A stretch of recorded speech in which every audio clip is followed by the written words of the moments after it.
if it's possible for me, I will always try to show you as live as possible. I know when you see other people's demos, they try to show you the same contact over and over and over again, right? And it doesn't really showcase a lot. Um, but let's just look at this, right? Um, so this entire system, let's go to the offer follow-up inside of here. So this one they didn't respond, but these people that did respond are over here. Now, what did they respond? So if I click on this, sorry, let me click on the actual contact. Um, and we open this up, well, what is going to happen, right? How many offers did we send out for them to respond? How many follow-ups, whatever it was? And I'm not going to open the actual offers themselves. I think he has it modified a certain way. But let's go back to the beginning. Let's just see. He was working on this lead on what, November 18th, that far back.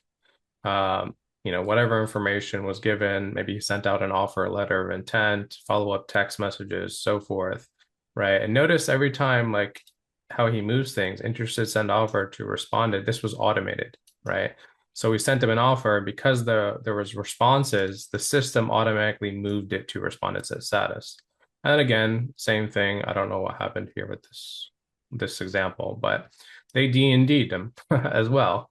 But then what happened? I guess it was marked to DNZ automatically inside the system. And so because the customer did it, the system automatically triggered it.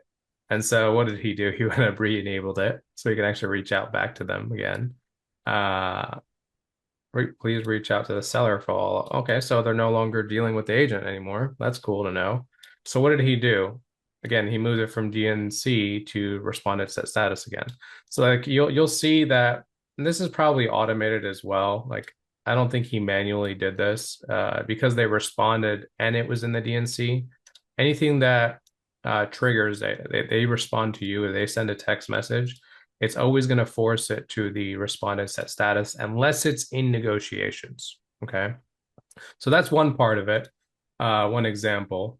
Let's go to another one and let's just see what it is. Let's go to the rejected.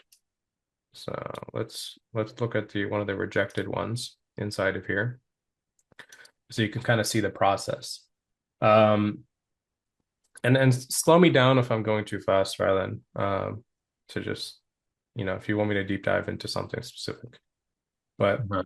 That's right, good. yeah. So right, real quick. So this is a brand new lead that came in at February 7th, right? So last month.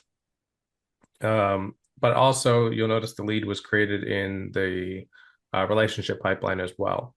So because it's an agent and we want to do pocket listings with agents as well in the long term, right? And ask them for like off-market deals. And so it was added also as a tier 3 in the relationship pipeline. And then he moved this directly from new one touch to send offer, meaning he didn't call them. Maybe he did, right? But you don't see the call right here. There's no call information. So you can kind of see that he didn't even call this agent. He just sent the offer, right? And that again, that's one of the strategies, right? So here's your letter of intent that was sent. I'm not going to open it up right now, but and then he has a follow-up message to be like, hey, check your spam or whatever. I gave you a call, I sent you an offer. It's an automated follow-up text message. And then again, it gets another follow-up offer to purchase, right? Basically saying, hey, did you get our offer still on the table? And then again, you want to customize it to your own wording and your own logos and stuff like that. That's why I don't really want to go into them. Um, and then again, you get your highest and best offer, and then you get a follow-up and so forth. And so again, he has another text message here. So I guess they're responding. So at any point in time, if you notice these opportunities, offer follow-up auto was moved to offer no response auto because they never responded to any one of the offers that were inside there.